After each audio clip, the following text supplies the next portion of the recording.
And I started to realize that the history I learned in school, what I was taught about so many things, because as you watch history unfold and you see exactly how the media reports on history, how the government interprets history when things happen, and you see one thing happens one way, but then you see that the media and the academics and the government completely twist whatever is happening, whether that be in society or whatever. If it's a major event, you start to realize that the major events, the stories and narratives are created and pushed by the so-called mainstream media.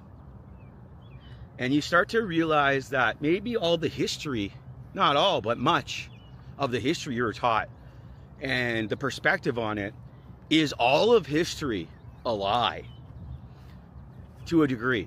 I'm sure there's not all a lie, but everything's an interpretation of an interpretation of an interpretation. And whoever has the power, as Napoleon said, victory writes history.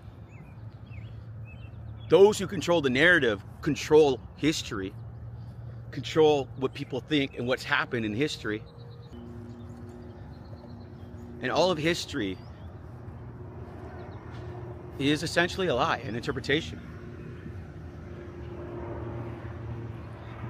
And you find, and as I look back on my life, and I look back at my parents, and I look back at my grandparents and society that I grew up in, and in the 90s and 80s, the one thing that it was a lot harder to control people back then, because we never had a device in our pocket that allowed the world, the powers that ought not be, the corporate media, the controlled, government-owned, controlled media, to communicate with us 24/7. We never had social media.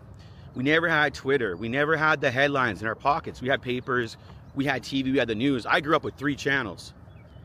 So I never really had, I never had the internet till I was like 23 or 24 years old when I moved to Toronto. So we weren't inundated with information 24/7, 24 hours a day, 7 days a week. We never had Twitter and the headlines. They never had the ability to focus us in and focus and magnify a viewpoint and a storyline, and to be able to have multiple channels. So before you'd get the news, you watch it. Now there's so many different news stations all kind of having the same storyline. Social media's got the same storyline. Twitter's got storylines. You start to realize that the world's built on stories and myths. And the new story makers of our generation is the news makers, the alternative media, the mainstream media. And even though now you look at the alternative media, and you notice that it's the same storylines over there too. You'll notice that the alternative media are basically just like the mainstream media. They have their talking points too. They all talk about, I noticed that they seem to all talk about the same thing too, except for from maybe the flip side of what's going on in the mainstream media. But you notice that everybody's kind of got an angle, and that all the information that you're being given essentially is tainted. And the thought and the ideas of what you thought a life was supposed to be, thinking that your life is supposed to be. This is a video that is packed with a lot of nostalgia.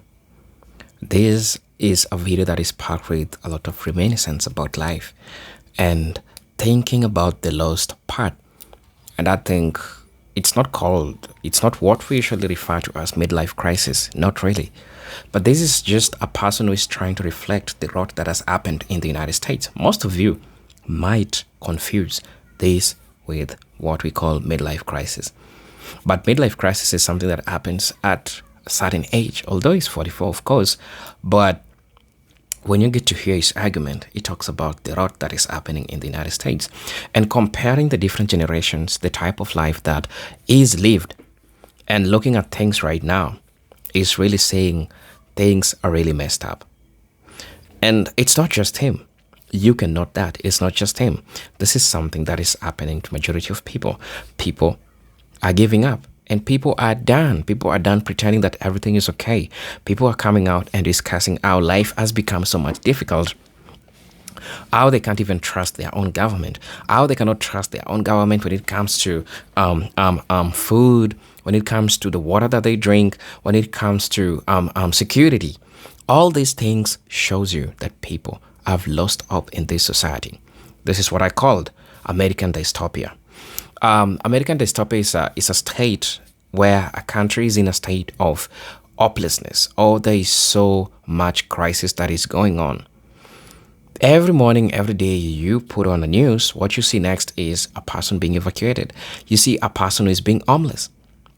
One crazy part of this craziness is that becoming homeless is also becoming illegal in the United States. So people are done pretending that everything is okay, and people are coming out and talking about it. People are coming out and explaining themselves, and they're trying to reminisce how life was back in the 90s and comparing it to what is happening right now. They are seeing a totally different life. And so, brothers and sisters, the gentleman in this video is called Matros, and he shares his views. And man, you can definitely see that is really done with everything that is happening, because they lied to you about American history. They lied to you about black people. They lied to you about everything. But the biggest enemy that white people are right now getting to learn, or what Americans are getting to realize, is that the enemy was never black Americans. The enemy was always the corporate America.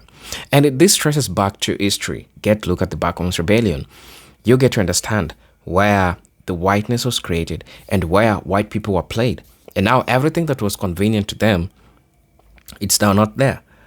Because I'm pretty sure a black person who is 44 years now, maybe few of them might have same sentiment with back in the 90s, but it is not all black people.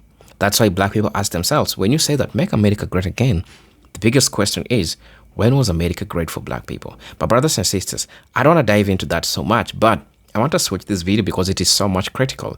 It helps me evaluate the United States in the lenses of a 44-year-old man. But brothers and sisters, let's get into it. I'm going to be back, and then I'll be sharing my 2 cents in regards to this, and then we'll have a discussion. There comes a point in everyone's life, whether you're a millennial, Gen Xer, a boomer, Gen Z, Gen Alpha, the silent generation, the great generation, where you come to an inflection point and you look back and you start to wonder how you got where you were, where you came from, and whether or not the old world or the new world is better than the old world. Have we come into a better world than the one that we were young and we grew up in with our parents?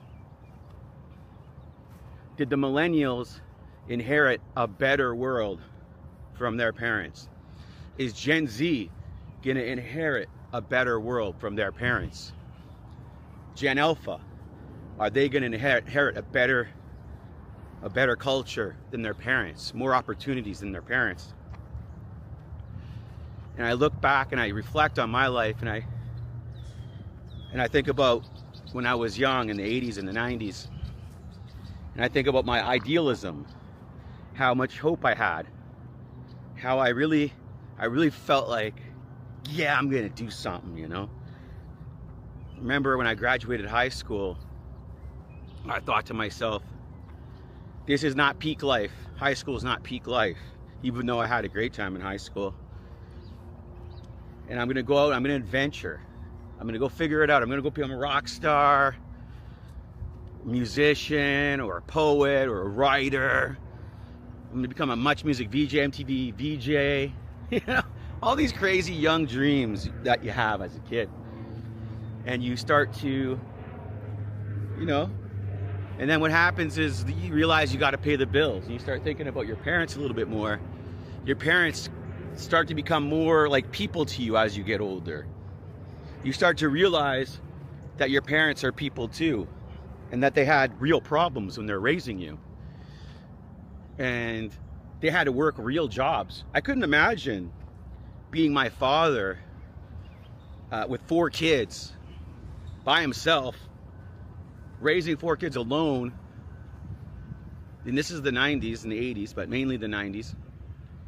Imagine how stressful that would be right now if you were a single parent with 4 kids right now. Oh my God. And you start to think about the world, and even I think Gen X and millennials, we were kind of the first generation, not the first generation, but we were the generations when divorce became like the cool thing to do, where everybody was getting divorced. Most of my friends' parents are divorced. Pretty much everybody I know, other than, I would say 70% of my friends' parents that I grew up with are divorced. And even more so now, you think about Gen X, we are really the first generations to really start dealing with a lot of where the marriage rate and the divorce rate, became higher than the marriage rate. And you think about, as I think about looking back on my high school days and remembering the whole thing was work hard, be diligent, be a good employee, be a good student, memorize things, follow orders. Even though I didn't follow orders, go to school or university, get a degree,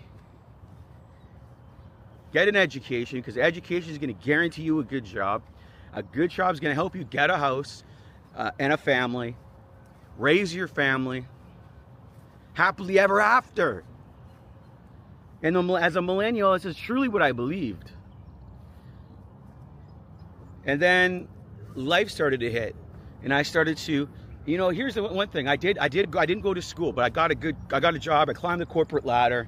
I worked for a bank for 25 years. Had a big job. My last job was at the big bank. And as I was coming to it, and as I was reflecting on my life, I started to realize that I didn't want to live. I no longer want to live like the corporate life. I felt myself slip away. I felt now when I say dreams, I don't mean becoming a rock star. I don't mean becoming a great writer and all of these crazy young youthful dreams I had. The real dream I had was to become myself and to figure out who I am as an individual and pursue my natural talents appropriately and really to grow who I am as an individual, and by figuring out what I'm good at and crafting it, sold 1 minute at a time to the highest bidder. And you realize that you're not exchanging your time for money. You're exchanging your life for money. When you choose to waste your time desk scrolling, or when you work a job you hate, 8 hours a day, 5 days a week, for 25 years. That's what I did, 25 years. Some of you 50, 60. I'm not hating on you for doing that. I get it. You got to feed a family. But you have to ask yourself, even though the millennials, our generation, and even Gen X, we were sold a bill of goods. We were told, and I get it, you're not supposed to do what you're told, but most people, let's say, a lot of people believe they should do what they're told. But we were advised of one thing, and another thing happened. School and university didn't become unless you got an engineering degree, and even then that's becoming harder and harder to get a job. It no longer helped get you the job. It got you in debt. And your debt, some people are paying student debt for hundreds of thousands of dollars. And you realize it was just basically the first anchor that was tied around you that forced you into the system. Going to university and getting debt is exactly what they want. They want you in debt, because when you're in debt, you have to work off that debt. And what happens when you have when you have millions and millions of people in debt, you have millions and millions of workers. And not only that, those workers, the so-called workers, you you make money, but for some reason, there's this entity called the government that is entitled to 20% of it, 30% of it, 40% of it. Why is it that a government is entitled to the fruits of your labor? And then you start looking at the whole system that's been built around you. Not only do you have to pay taxes on your income tax, but you go to the store and you buy something, you got to pay more tax on the stuff you buy in the store. And then you have property tax.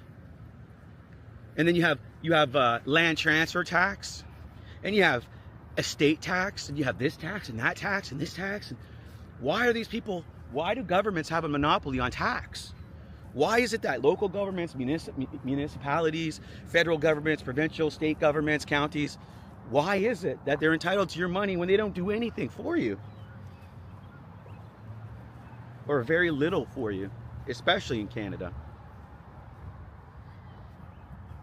And I think one of the things, and I know this is kind of sounding like a downer right now, and I know people, Matt, what's the solution? I get it, millennials were screwed, and you're done with this whole society.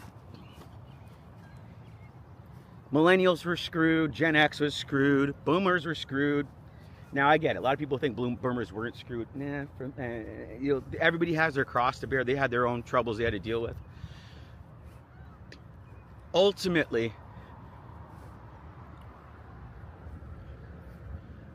I think one solution, one thing that people can do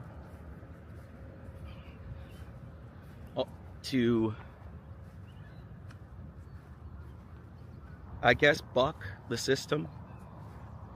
And now people would never do this, by the way.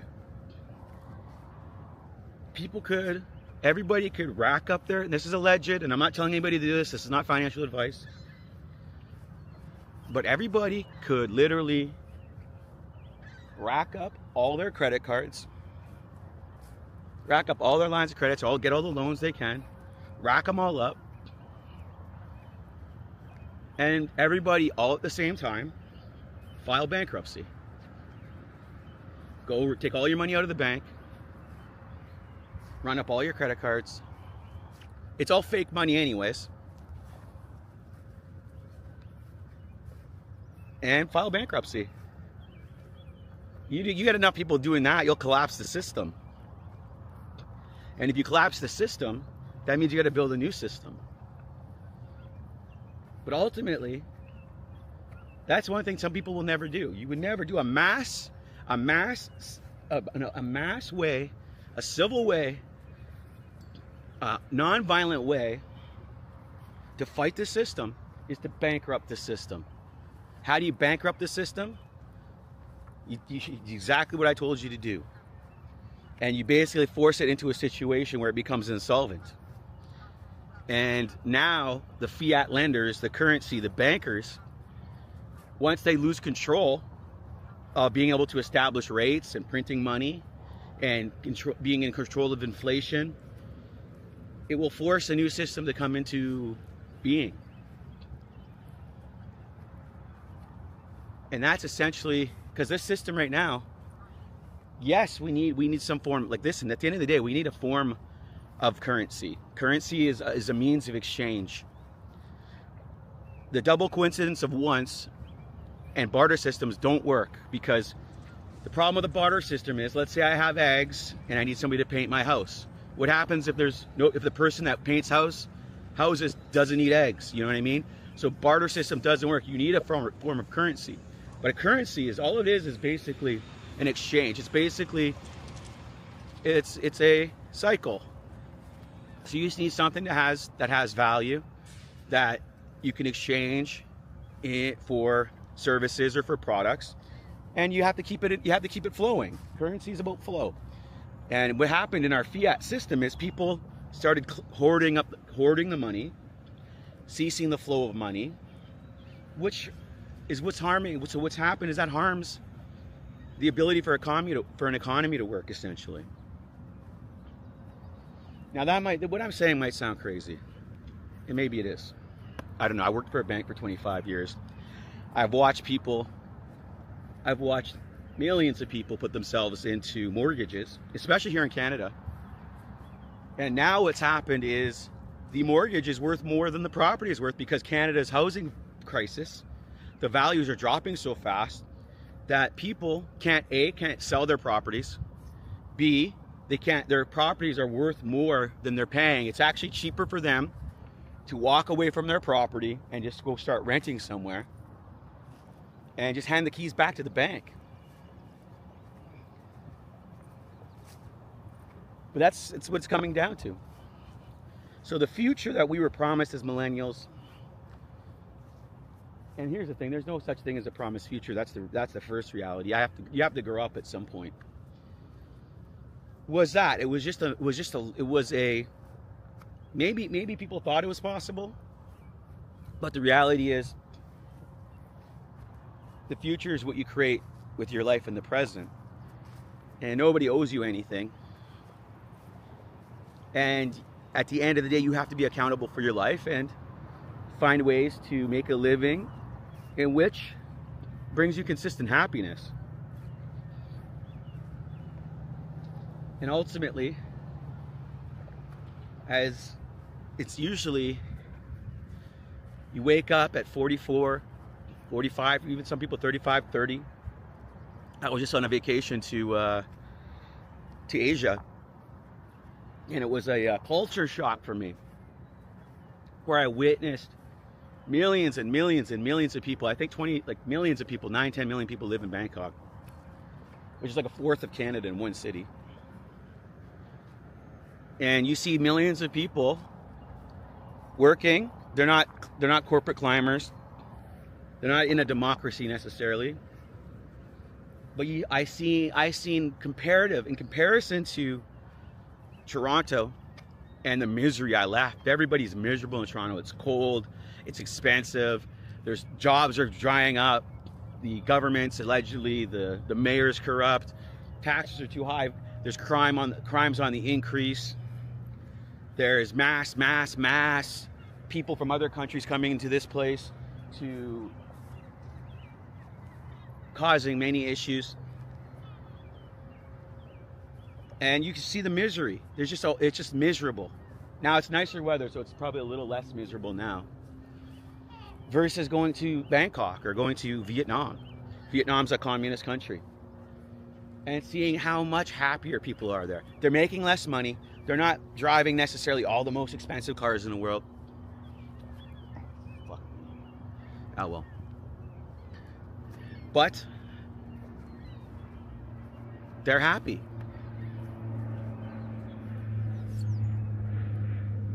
And that's what it comes down to. I see them in the streets eating together, coffee together, families out eating, out doing things together, walking together, doing different things. Whereas I don't really see that a lot in Canada. I don't see that a lot in Toronto. So it's nice to witness and see this occur.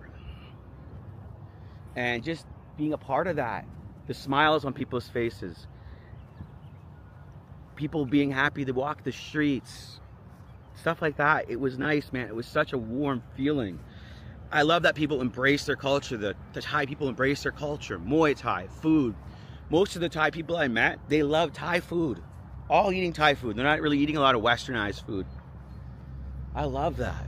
And I really enjoyed it so much, seeing another way of life. And just seeing people being happy, consistently happy, not having things, just happy to have a decent life. How decent weather and decent prices.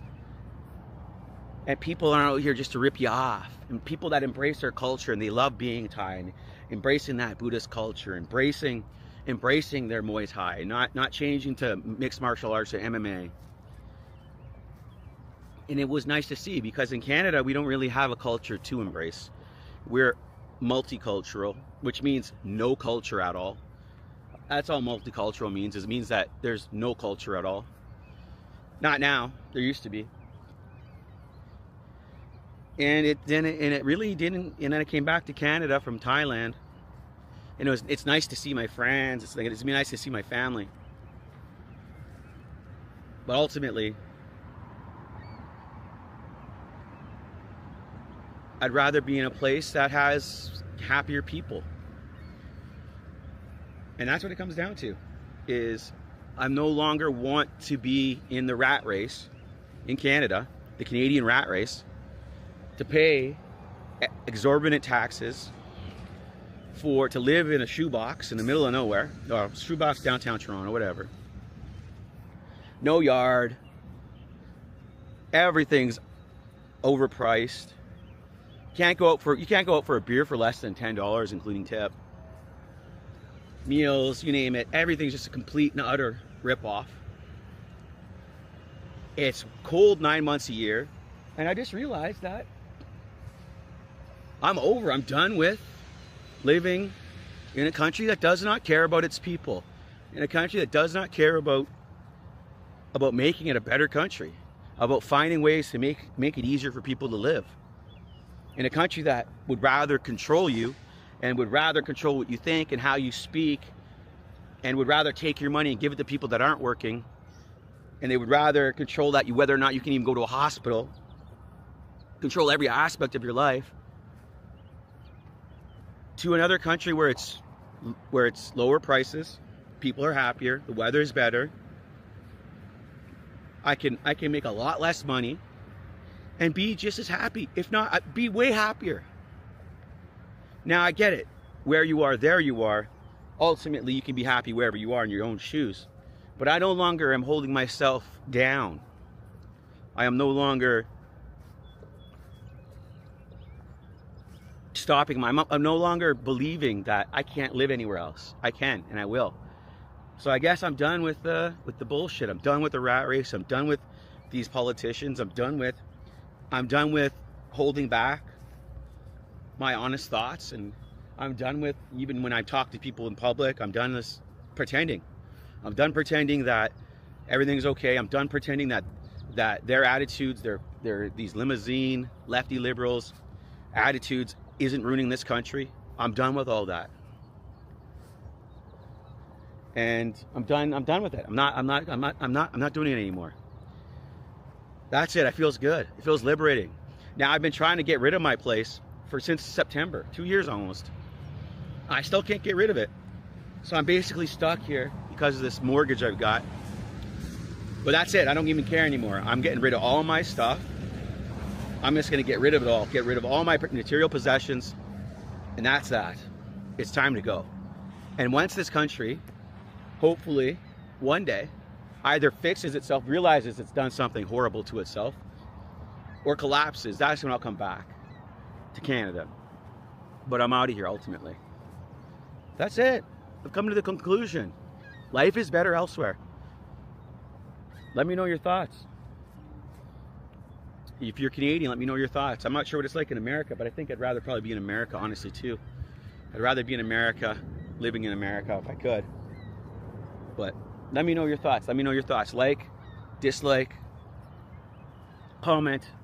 Feel free to say whatever you want. It's a free country. I know a lot of people will be like, get the hell out of here then if you don't like it. Well, I will.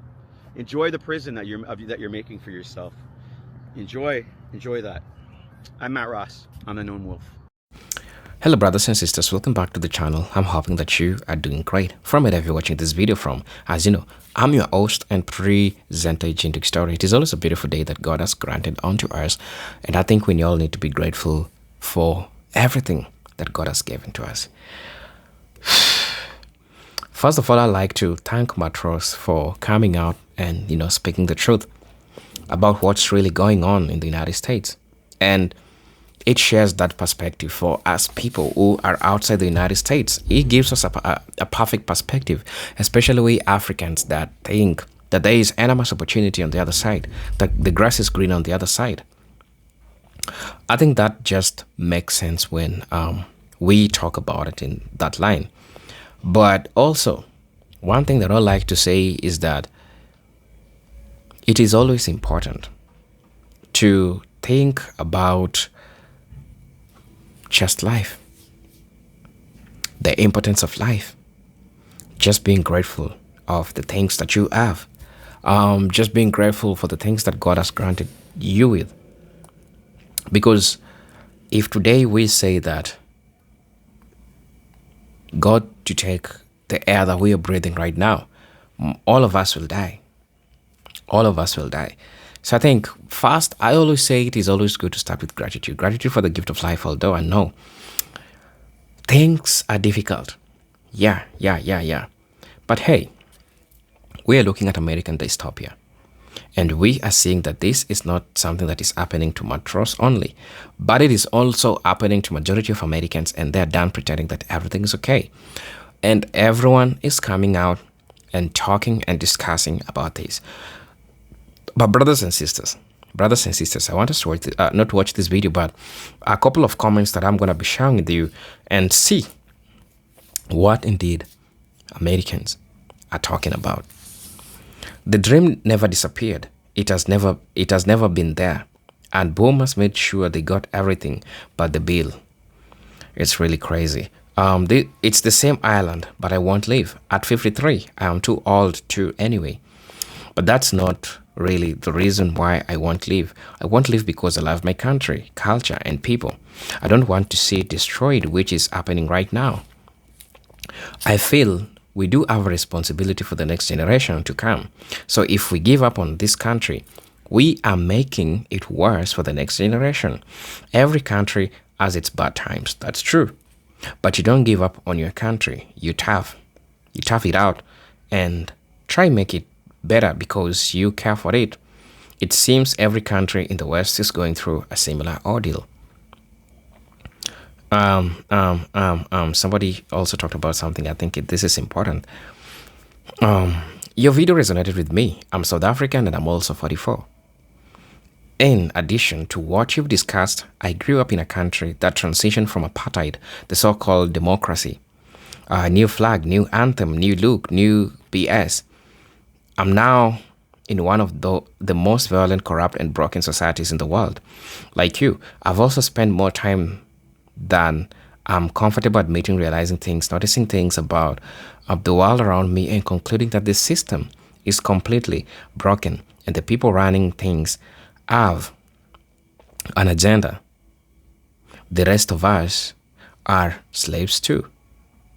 I miss the relative bliss of my childhood. The 80s and 90s were simpler in time, and I miss it. I work in the tech sector, and with the rise of AI, those pushing it are so busy trying to win that nobody has thought about the economic ramifications of an AI society. Soon, we are going to end up with a bunch of products and services produced by AI and machines being sold to unemployed consumers who don't have the income to afford it. They're going to destroy themselves. They're just going to destroy us first and catch up later. Welcome to the endgame capitalism. Where even the billionaires aren't happy because even for them, enough isn't enough when you are humans, where human greed and lust for power is turned up to 11. Until human nature changes, humanity adds for the greater filter. Right. People are sharing their sentiments, and you can definitely see that people are tired. People are done with all these crazy things that are going on in the United States. People are really done. People are checking out, right? Let me read the second last comment, then we gonna call it. There's a great sadness when I think of the past, the 90s especially. It's like the death of an old friend who you thought will be there always. I find comfort with memories and fragments of memories, although there is so much more I've forgotten. I must be awful, but man, this is not the world we thought we would inherit. It's regressed, and that is tragic. Peace to all reading this, and have a good day. This is the last comment that I'm going to be reading. In the 90s and in the 2000s, parents could have a house, multiple cars, afford healthcare and vacations, and be able to send a couple of kids to college on a single income. Now, we need both parents to work. Children gotta work and just to survive. No more college, no more vacations, just work slaves. Our lives are being robbed right from under us. So brothers and sisters, please let me know what you all think about this video. As you know, I'm your host and presenter Ejidek Stories, and always thank you for taking your time watching my videos. I'm really grateful for all the support that you'll give me. But until then, let me see you on my next video. Until then, peace, love, and harmony. Salute.